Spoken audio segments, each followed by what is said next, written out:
Assalamualaikum warahmatullahi wabarakatuh. Salam sejahtera dan salam kebajikan untuk kita semua. Kembali lagi bersama saya Daniel Darwis. Pada kesempatan kali ini kita akan membahas dalam kuliah online ini salah satu konsep yang penting di dalam ilmu politik, yakni konsep tentang negara.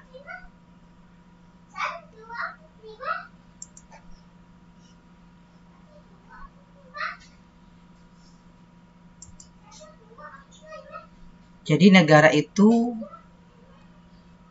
sebenarnya merupakan integrasi dari kekuasaan politik. Ia juga merupakan organisasi pokok dari kekuasaan politik. Negara ini mempunyai dua tugas. Yang pertama adalah tugas mengendalikan, mengatur gejala-gejala kekuasaan yang asosial. Kemudian yang kedua adalah mengorganisir dan mengintegrasikan kegiatan manusia dan golongan-golongan ke arah tercapainya tujuan-tujuan masyarakat seluruhnya. Jadi ini pengertian umum dan tugas-tugas daripada negara. Negara itu sebagai sebuah integrasi dan organisasi pokok dari kekuasaan politik, dan negara mempunyai dua tugas, yakni mengendalikan dan mengatur gejala-gejala kekuasaan yang asosial, dan yang kedua mengorganisir dan mengintegrasikan, menyatukan berbagai macam bentuk kegiatan-kegiatan yang dilakukan oleh manusia dan golongan-golongan, baik itu komunitas, kelompok, partai, kepada sebuah arah tercapainya tujuan-tujuan masyarakat secara keseluruhan. Menurut Meriam Budiarjo, ini di dalam bukunya Dasar-Dasar Ilmu Politik, beliau mendefinisikan negara itu sebagai sebuah integrasi dari kekuasaan politik, dan negara ini adalah merupakan organisasi pokok dari kekuasaan politik. Budiarjo mengatakan bahwa negara ini adalah agensi atau alat dari masyarakat yang mempunyai kekuasaan untuk melakukan pengaturan hubungan-hubungan manusia di dalam masyarakat, serta menertibkan berbagai macam bentuk gejala-gejala kekuasaan di dalam masyarakat. Ini menurut Meriam Budiarjo. Kemudian menurut Roger Solto, negara itu adalah agensi atau authority, wewenang, yang mengatur atau mengendalikan berbagai macam bentuk persoalan-persoalan bersama atas nama masyarakat. Ini menurut Solto. Kemudian menurut Max Weber mengatakan bahwasanya negara adalah suatu masyarakat yang mempunyai monopoli dalam penggunaan kekerasan fisik secara sah dalam suatu wilayah. Jadi negara ini menurut Weber itu mempunyai monopoli dan kewenangan yang sangat luas, termasuk negara dibenarkan untuk melakukan kekerasan fisik yang bersifat absah dalam suatu wilayah. Kemudian menurut Robert McIver mengatakan bahwasanya negara adalah asosiasi yang menyelenggarakan penertiban di dalam suatu masyarakat, dalam suatu wilayah, dengan berdasarkan sistem hukum yang diselenggarakan oleh suatu pemerintahan yang untuk maksud tersebut diberikan kekuatan untuk melakukan pemaksaan. Jadi untuk melakukan penertiban di tengah-tengah masyarakat dalam suatu wilayah, instrumen power atau instrumen kekuasaan ini dibenarkan untuk digunakan oleh negara. Nah, ini beberapa unsur-unsur formal dan material daripada negara. Ya, secara umum, unsur-unsur formal dari negara ini ada 4. Yang pertama adalah rakyat atau penduduk. Kemudian yang kedua adalah wilayah. Yang ketiga adalah pemerintah. Dan yang keempat adalah kedaulatan. Itu unsur-unsur formal dari sebuah negara. Kemudian unsur-unsur material dari negara, yang pertama itu adalah sifat-sifat karakteristik negara, dasar-dasar filsafat negara, tujuan dan fungsi negara. Itu adalah unsur-unsur material dari negara. Nah, ini adalah beberapa poin dari sifat-sifat yang dimiliki oleh negara. Yang pertama adalah sifat memaksa. Jadi agar peraturan perundang-undangan itu ditaati.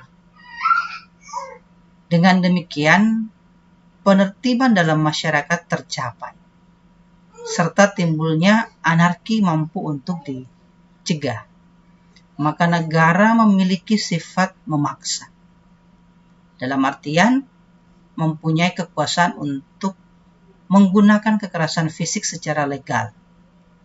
Sarana untuk itu adalah polisi, tentara, dan sebagainya.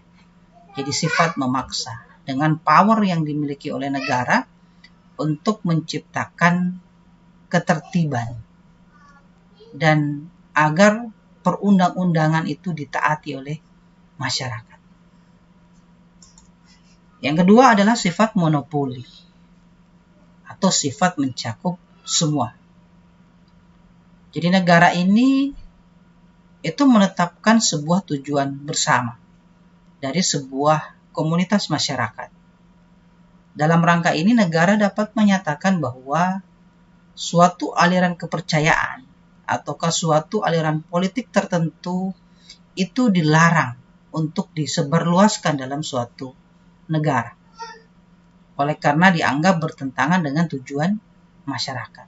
Jadi sifat monopoli atau sifat mencakup semua.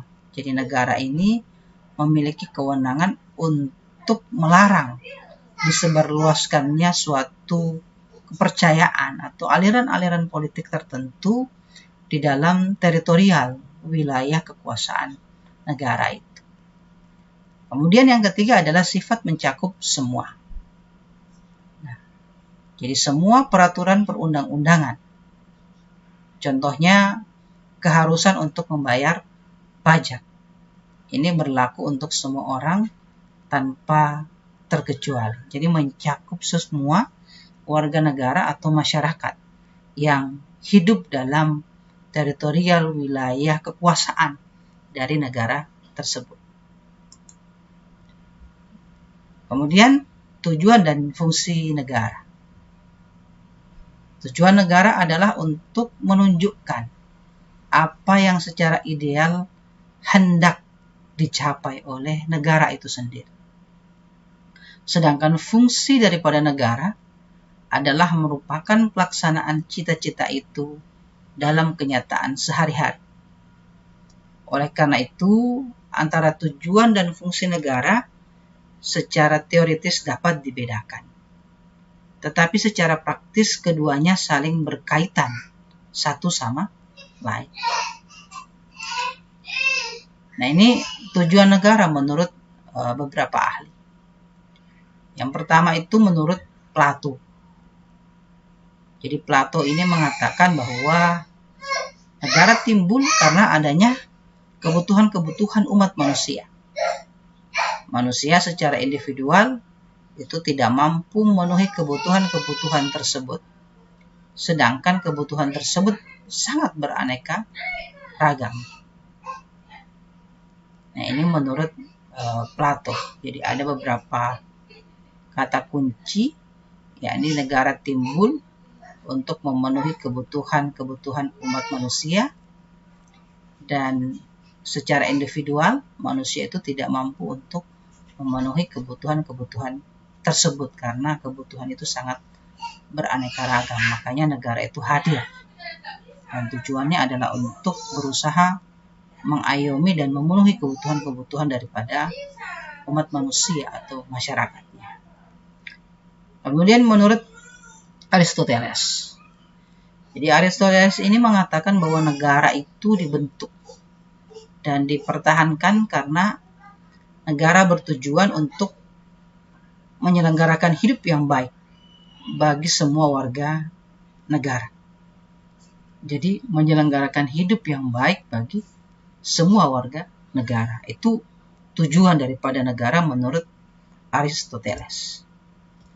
Kemudian menurut Roger Sholto mengatakan bahwa tujuan daripada negara adalah memungkinkan rakyatnya berkembang serta menyelenggarakan berbagai macam bentuk daya ciptanya sebebas mungkin. Jadi kata kuncinya menurut Sholto, berkembang serta menyelenggarakan daya cipta secara bebas. Jadi rakyat itu oleh negara tujuannya ingin dikembangkan agar daya ciptanya itu dapat terus berkembang. Kemudian menurut Harold Laski. Jadi Laski ini mengatakan bahwa tujuan daripada negara itu adalah untuk menciptakan keadaan di mana rakyatnya dapat mencapai terkabulnya keinginan-keinginan secara maksimal. Jadi terkabulnya keinginan-keinginan secara maksimal. Misalnya saja rakyat itu butuh akan kesejahteraan.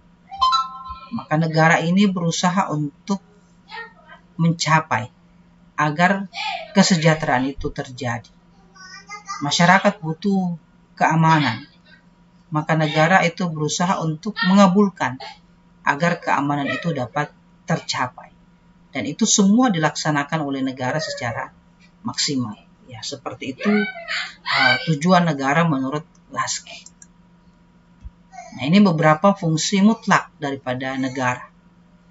Yang pertama, negara itu melaksanakan penertiban, law and order, untuk tujuan bersama dan mencegah bentrokan-bentrokan dalam masyarakat. Maka negara harus melaksanakan penertiban. Dapat dikatakan bahwa negara bertindak sebagai stabilisator. Kemudian yang kedua, negara itu mengusahakan kesejahteraan dan kemakmuran rakyatnya. Jadi bagaimana rakyat itu bisa sejahtera dan makmur. Dan dewasa ini kita melihat bahwa fungsi ini itu dianggap sangat penting, terutama bagi negara-negara baru.